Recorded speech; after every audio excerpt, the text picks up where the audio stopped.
Ndo jikwe yewe soso. Aholo gbeto le kpoto. Jikwe yewe nungboto. Aholo pe irodo agagbo jikwe yewe. Ido ndo gba ozeso. Mi go rado kpoto go na ndo gbeto le ko. Na sasa hiho miton. Prado na zon jikwe yewe ton. Egbe mina do hodo odeji. Azon de odeno wa to gbezan gbeto tongo ode de to nu gbeto ton ma azon de enon wa vive ode ton ete ode no basi bo mina do do ji to egbe ode yan o tu go nu vive de bo ni ma to gbeto ma so gan do ho do de eje do ma soso gando ho pour exemple nya pa pe de je odego iran zan ma sin kun susu pa po dro mo azon en gbo po so ron to tu club en gba o me do habitude mo je apa to de jile a o fie sa de no mo to de si an pa hwe ye nyu susu donc odelo e ma so gande po o e mi do no pa ji hwe ye we odelo do kula mi do no sun gbeto odede do to jo pa o e do ron zungbeto o e yeso do ron wa nu e majele gbonyon dale e do ya ro mo ode na plan me so yi a o ru jo to me mo ode so gan so bo me lo ma na bi a o ru lo to me apajire ajo to awe le ton titan do mo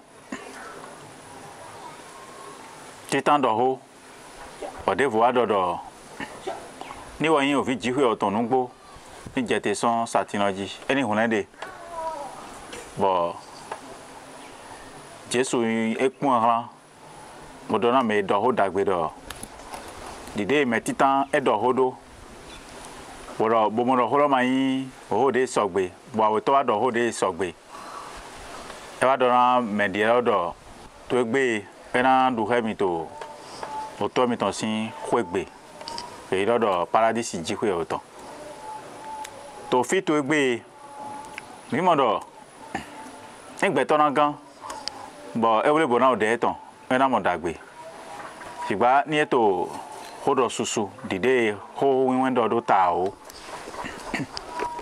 afo foton nukun ene e do to ho susu me ye ma so gan ba yin wa po don fi de ho to susu te yin do ma so gan manga buto flan donc e ho to susu ba ma yin do ho Jesu ton ayete bo yin do ho de vo yin do wa jan dagbe oui to ho susu me ye ma so gan ba o yin wa po merci donc to ho susu me yin do manga bu ni o atavoni ho Jesu ton e nga ho Jesu ton do kakana kan ho susu po on a pris Abraham ton, pris Isaac ton, Jacob ton, ainsi de suite.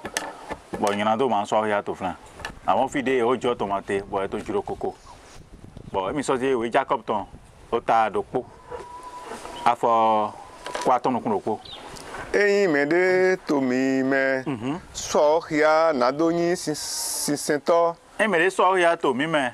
Nado si sento oui o ma dogan o de ton vraiment dogan o de ton sigbabo to aiha de ton clo e wa to aiha de ton clo si sen o mehe ton o vowe si sen mehe ton o vowe oui si sen wiwe magbre to jihoya we o to nu kon we ehe nado no drato shovi po asusho sile popon merci donc e me ma dogan o de ton era wa yin do to nu susuma poison mi do la do mo o de na zo mo gbe to na bi olon ma o de so so gan zo mo gbe to na ba o do lon ton po o en we ran jo to gbe to permanence susu to agun si on to sin vile ba o ye ple o de awe to permanence de me de no do da o chichado de avo fun to koran me do de me de no wa dando de me don do gbe fifa do e no sien ne ko bo na do kakai do oh Somme 101,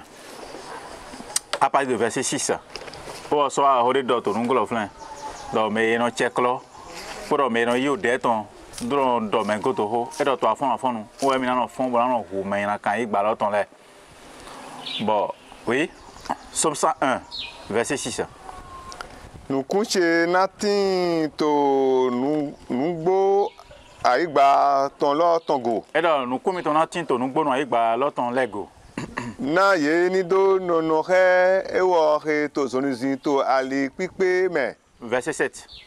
Ewo he to azon okro ton wa ma. Mais toi, son cloton wa. Ma na no o we se gbegba. Et ma soeur, non, oui, mi tongbe. Et ouais, Somme 52, mais verset 1, verset 2, verset 3. Okuno e. De odeche bo so gbo apa se ni. C'est au déchet. Okuno e. C'est odeche bo so gbo apa se ni wa dewe. Verset 2. Ayi nukume to ewura son de azan egbe yen tin to tukla memblo. Do to ayi hami. To azan egbe yen dakwa iro. Ouais, des minams, mais Somme 102. Somme 52. Ah, c'est 52. Verset 1, verset 2, verset 3. Pardon. Donc, où a dit do hiaramo? Et donc, tu fais frère, et donc, et tout est, il y a tout qui clate au danume. Il y a d'ailleurs à soukaï. Dagbe joton to tejeje. Au détour non do na hengle di danuhi di da et toi zon cloton wa. Et donc, il y a au déo cloton to Somme 52, verset 1, 2, 3, 4, 5. Et toi, tu es to kikla to o danume. Et tout est, à tout qui clate au danume. Ye dawe asuka Il y a e. d'ailleurs à soukaï. Dagbe jiwo ya we ton to tejeje. Au détour O de to no do we na hengle. di danu Di hidida o danu hidida. et toi son cloton To azon cloton wa. Ye yin wana oyina hu dagbe. Podo o lalo hu na no do dodo. Ye yin wana o tejile po. Ye o de o cloton. o de o cloton Jihu ye we na linu we li ayi kakado yi. Ena gbi we se. Bosun we son ogoho to we me. merci donc ena bimelo se bon sun se son goho e ton ma bon jaka so a ore do to nunglo flan ta ton afo aton do je chan ton to Mo kere we. do to ne to nunglo flan Mo kede we. O de yin a o tu gonu pevide. Bo so no sianda onu he kroton. Do ayi onu da ho he mio pevi no he fiogo. e do ani do ayi onu pe vide mi on pe vi no han fiogo O de we mio de we. Ayon oyina wa de ton. mi on de we ayun Oyina wa ton. to a tu To a tu gonu mi ton le me. Bo no he agbasa le po gble gble. agbasale pogbele Bo so no shion Bo so no gbezoni gbetoton. gbezoni jowa moton. Bo ye so shion na gbon olonzo dali. Na kani alopalopa ohe alopalopa ye si mi egbon lon so dali e do na kan alopalopa han odan alopalopa bo nu hetin to ohume alopalopa le we ye no wiwe we no do na do lo e wa dede mo gbeto dari we ye gbon do wiwe nukun na ye Shigba odewe gbeto de pe ma sogan wiwe nukuna. Merci. Donc odelo mi dron do lalo. Delo mi dron do mengo do. Delo mi dron enungle. Odedo kula yon do enivo nu ejirado. Odedo do kula so do lo e ma yan iri han gble. Odedo do kula we no han ti to dagbe bi aguma. Odedo do kula no han agun gble. O we zombo me kula yon do ni eja ho do gbe to gbeto le me. O mo jayi bo so yon bibe. Mais là do mo que ni anglais o mo contrôler de ne. No glo me pom. Bo no do ho dran pom e. Mo nyen jo ni. Jo ma da o do mo. Yesu azere o do mo. En do ho en amo ho ngbele nu. Mi so no ase mere vole on do. Bibeli do so do ni e mo ho ngbele mo e ma gbele. Ayo vi e me. Debi ga bibeli ya ka je gbe mamo e kan do firi. Doni mo ho nglo ma nglo ayo vie me eji. Emi hia Ephésiens chapitre 4 verset 26. Edo emi gble ho me. Mi wa yan doblo. Mi so di ke we bi odo ho me gble mi ton jiblo. Mi naten le gbablo. Ne do ni. Ene otu. Mi jo la ori do dai. Jamais. Éphésiens, chapitre 4, verset 26. Eyi mi gble home. Mi gble home. Mi wa ina doblo. Mi wa ina doblo. Mi so dike owe bio do home gbe mi ton jiblo. Mi na oten legbablo. Ewo he no jajo so jajo bablo. Shigba ni no wakoe bono yi alo etondo wazon onu dagbe ton. Merci. Donc, mi gble home, mi wa ina doblo nu e wo lodo ni. Mi so dike owe bio do home gble mi ton jiblo. Donc, mi gble home. Era yo de ton no wa ne yi mo wa. Era do ho de gbeto manga do son me. Bana do gbeto na pon me he ho do mo ya. O wa son bo ni ja ho do gbe. Inu wa dede mo le de lo la susu. Be ninja di do gbe he lo. Ete ja ni na gbe to so. To 1 PM chapitre 3 verset 10. Na. Oui. Ewo he jona yin wa na ogbe. Me de jiro na yin wa na ogbe. Bo so jona mo azan dagbe. Gbo eni de ode ton son onyiname. Ni de ode ton son onyiname. Bodo nu fro ton son o klodido me. Bodo nu fro ton son o klodido me. Ni gbe onyinada yi. Ni gbe onyinada yi. Bo so no adagbe. Evo. To me de jiro na mo azan ga to ayigbaji. E do ni de ode ton seson hoda de no kana me indi àwọn ton session me to ene me ira won gan àmọ́ ido mo ke nde mo le po o e do ran gbon on a do ze me sinta ma ho to po to 1 Jean chapitre 3 verset 18 o so ato ne do to nu gloflin mi yopo se le emi mi dike mi yi onu tata do basi o wan blo Kavi po ode po blo adavo to wiwa po nugbo po me podo ehe mewe mi nyuete do mi ole joson nugbo lode bo naso hen aiha mi ton di un to nu kan etan. Merci.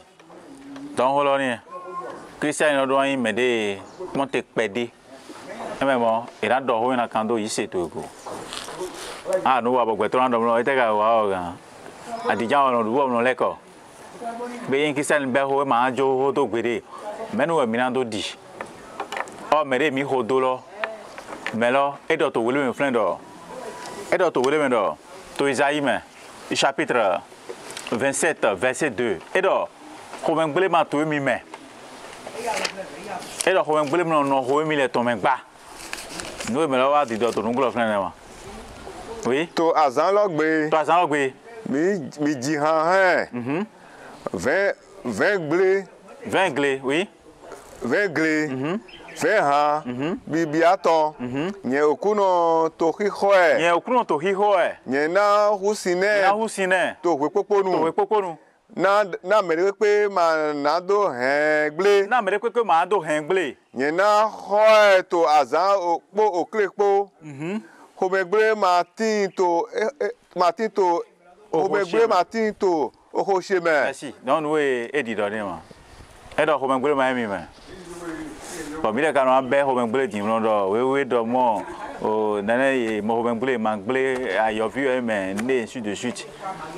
Pour na do ho dran comme. Bo no ayiro me. Ndi ado da ilo nga vodo. Bo o de no apen. Ton to fidi. Mais moi, que nous vivons au Proverbe chapitre 25, verset 18. Nous vivons tout le que au demi temps, demi temps, pas dit quoi au dernier web, mais on voulait bon midi. Mais de coups, là, le temps, tout comme nous étant go. Ouais, à Hozun, au Hipo, au gars d'Idapo. Todido ma wa nugbono ton to ojire tukra ton me. Mi mo no ejire o de te won. E te di Proverbe chapitre 3 verset 29. No de jijire. Bon, ils ont comme meton glé, ou ne sien into adameton to adusi meton me. Ale oyina do comme nous to goblo. Le esien jijo ho to. Esien to jijo ho me. To ada to me. To ada to me. Awo me Martin o we hoblo. Eyin e ma wa oyina do ogowe. Merci. Ils ont l'un do comme meton go. Pour en anglais.